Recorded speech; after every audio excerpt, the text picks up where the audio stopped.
Yo, what's up? It's your boy BJ. I'm back. I'm sorry for the sudden disappearance from YouTube. I'm really sorry. I was gone for a few months again.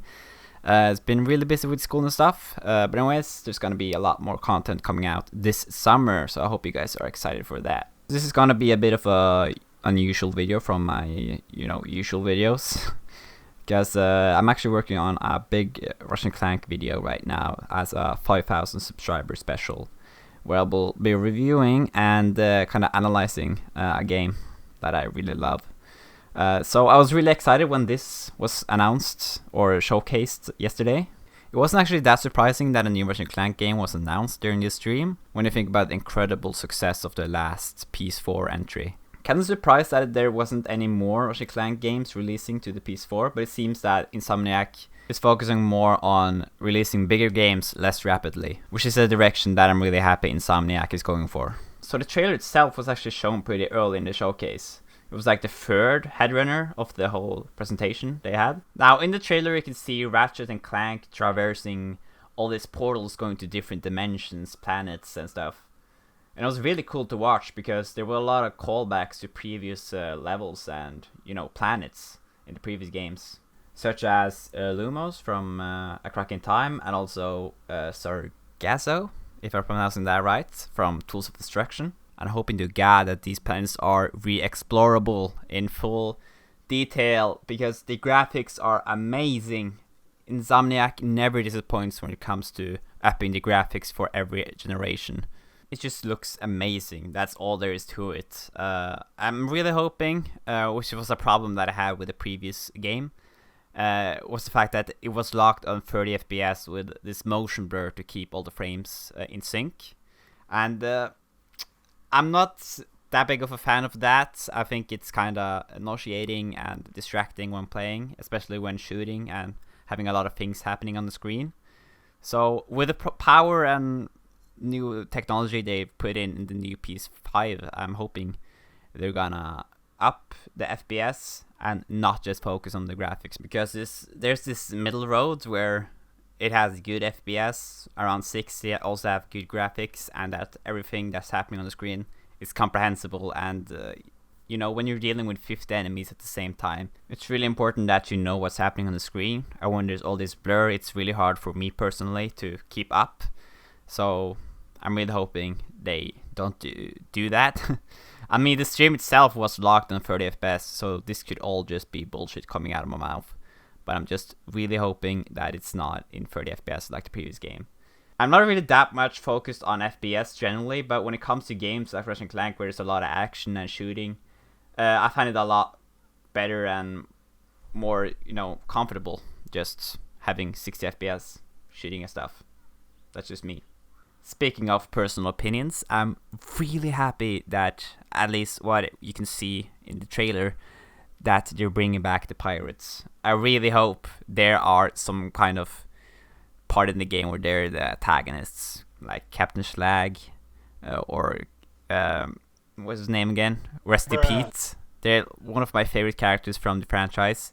I'm really hoping they're at some part of the game is the main antagonist, because it seems like they're gonna warp through a lot of different sections, different worlds, which could be meaning that there's gonna be different villains throughout the story. And speaking of comebacks, Dr. Nefarious is back. He's been pretty prominent throughout the latest games, but it looks like he's gonna be the villain this time. He's been pretty much by our side for the last few games, but it looks like Clank, at the end of the trailer you can see Clank has ended up in this kind of dystopian future where I don't think there's any time travel involved, because A Crack in Time kind of debunked that there's gonna be a possibility that that's gonna be a thing. I think it's just gonna be some intergalactic, different dimensions stuff. So I believe this is gonna be the dimension, or the possibility or the reality where Nefarious won in the third game, which is really interesting. I'm just really interested in how they're gonna take that. Something or someone that made a lot of heads turn was the new character that was introduced at the end of the reveal trailer. And there was this bluish Lombax with this very weird prominent tail. which is kind of weird because it seems like she's a female, and it's been established in the previous games that female Lombaxes don't have tails, which is kind of weird. But it seems like a lot of people think they're just making a new canon or ditching some sort of element from the lore, and I honestly don't think that's the case. I can see where people get this from. Okay, maybe Clank is in another dimension, the dimension the Lombaxes escape to. But, I mean, it could just be a random, some sort of version of Ratchet in a different dimension. But I don't know. It kind of looks like a mix between a squirrel and a Lombax, to be honest. So I'm just gonna jump right ahead and make a theory about the plot. I think there's gonna be some sort of dynamic where Clank and Ratchet are separated again. You know, looking at the title, it's Rift Apart. I think Clank and Ratchet are gonna be set apart throughout the game, where I think that female Lombax is, that Lombax is Clank is gonna be mixed up with Ratchet's Clank. So there's gonna be a lot of jokes and stuff around that. Also, the Lombax Clank meets wasn't in any sort of shock, like, who are you? She just says, who? Who? My point is that she doesn't say, who are you, to Clank. She just, who, when Clank mentions Ratchet. So I think there's a possibility that this is her reacting to her Clank just saying Ratchet all randomly, which she doesn't understand. You know what I'm saying? So I think that's gonna be the plot. That would be really funny. And also, yeah, during the gameplay we can also see the weapon wheel. It looks cool. There are only 4 weapons though. Some that sticks out is the Enforcer, which looks like a really fun weapon to just blast enemies with. It looks like this really just intense pop shotgun right in the face of that monster. Epic. And also the Tapieri Sprinkler, or however you pronounce that, which is this thing that freezes the enemy. Pretty normal Ratchet and Clank stuff. Weapons that just freeze the enemy so you can just beat the shit out of them. Really fun.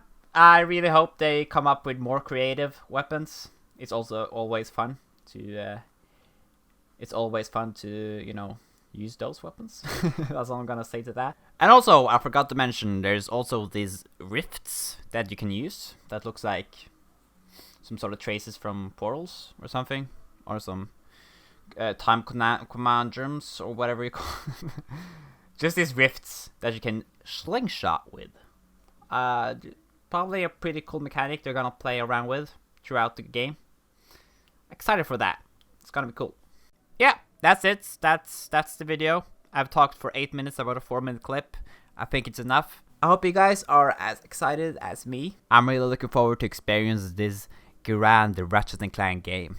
If I happen to get a PS5 in my hands. I mean, I'm pretty poor and I'm going to study soon, so I don't know. But, that's just how it is. It's probably gonna be like $500 or something.